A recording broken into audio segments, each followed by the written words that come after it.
I'm Lee Smith, Mena School Superintendent, and coming to you again in the month of May to follow up with our board meeting from last Tuesday and give you some updates of things that are happening around the district.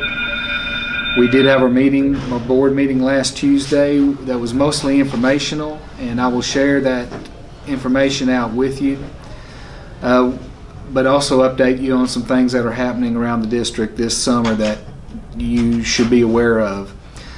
We'll begin with just congratulating this year's seniors. You know, we had our 2022 senior graduation ceremony that was held in the UBC, in the Union Bank Center, this past Saturday.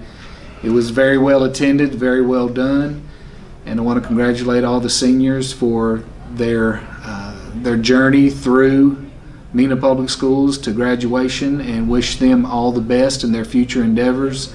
I know they'll go forward and make us proud in all that they become in the years to come. So we wish them the best, along with all of the parents and relatives that were there. It was a very nice ceremony, and I do want to express my appreciation for that and congratulate all those that were involved. This is the last week of school, so we are in the middle of semester tests at the high school and middle school, and our elementaries are doing their end of year events, and so those things are happening right now. The last day for students will be this Friday, the 27th, and the last day for our teachers will be the 31st on Tuesday. We have a lot of summer plans to inform you about. First, we do have summer school planned. This is both for credit recovery and extra support for students who need it or want it, or the parents who want it. And that will begin June 6th. That's on a Monday, and go through the end of June. We'll have summer school on all 4 campuses. Right now we have roughly 140 who have signed up for summer school. And we are also offering day camps to take place in the afternoon to complement summer school. These day camps are being done by any staff member or teams of staff members who wanted to teach students something related to their own passions and interests, or things that they feel are important. We set no parameters for these day camps except for time, and there are all sorts of subjects being offered over the summer break, or not the entire summer break, but through the month of June. And we have 180 who have signed up for those. We will be providing transportation for both summer school and day camps, and lunches will be provided as well. If you need more information on that, just contact your school building office, and they will be able to provide you with the information that you need. And I believe that packets and materials have been sent home with students about these offerings as well. This is election day, last day to vote in all elections, including the school board election. Wanted to bring that out. And the main pieces of business that we took care of at the board meeting, we did approve the board did approve a project to replace our VCT tile floors with polished concrete. This will be a long-term project to take place over the next couple of summers. This will be funded with ARP, that's American Recovery Plan funds, so it will be at no additional cost to the district. The intent, or the COVID-related intent of this project, is that polished concrete is a much more sanitary choice for buildings, easier to clean and maintain and keep clean.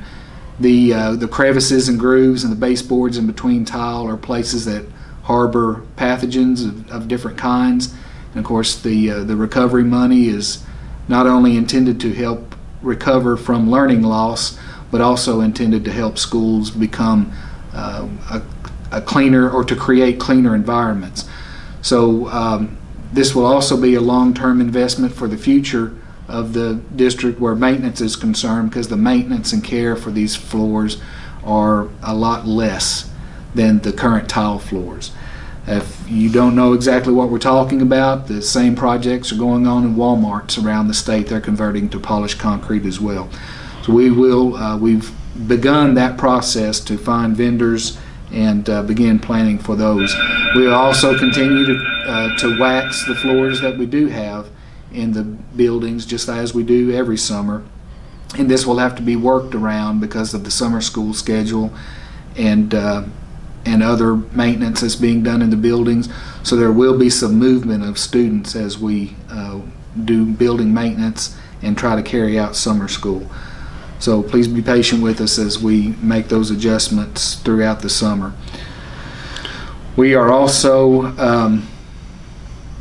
going to be starting on the outdoor pavilions. Those were mentioned in last month's meeting, that those pavilions are being funded through ARP funds, are being built on each campus.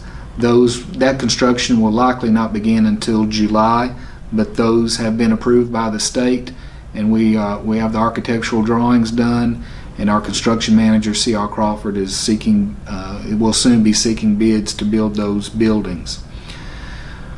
The board also approved a project to put two-way radios in all of our buses, our maintenance fleet, and our student resource officer or school resource officer vehicles, and on the desk of every school office. We had an incident a couple of months ago when we were under a tornado warning as the school day began, and we had much difficulty communicating with our buses that were still en route to the school, some in the path of the potential tornado. We were depending on cell phones to make contact with those buses, which slowed down communication a great deal and caused much worry. Nevertheless, our safety team carried through tremendously, wonderfully, and everyone was in the safety rooms before things got serious, and thank goodness things never really got serious, but it did give us alarm or cause for alarm because of our inability to communicate quickly. Therefore, we will expend approximately $42,000 in ESA funds, as the categorical state funding for safety and security, to put two-way radios in our buses and the fleet that I just mentioned. That will be taking place over the summer as well. Took care of some other routine business, but another item of importance was that the board approved another additional pay for all staff related to the extra demand that COVID had placed on staff while we were still under COVID restrictions, social distancing, and quarantines. But this is the same plan that was done last year for $11 an hour for an additional hour a day of added demand. However, the COVID restrictions ended on or around February 7th, so we will only be counting those days that staff were present here on campus up until February 2nd to count the number of days that they would be paid for these added demands. So those checks will be released during the last pay period, just like they were last year. But we were happy to be able to do this again for our staff because the year was very tumultuous while we were still under COVID restrictions. We had as many as 350 people out at one time, which made it very difficult to cover classes effectively and to take care of other matters of routine business around the school district with so many people and so many students that were missing. So the added demand pay is a very worthy use of those funds. Our financial situation continues to be good for the district. We did see last month's revenue outpace expenditures, so that's always good. And with that, we adjourned. I invite you to, we handled personnel and then adjourned, but I invite you to check out the minutes from the last meeting for all the other routine items of business and personnel changes that took place here in the district. And with that, I will end this report and look forward to talking to you in June. Thank you.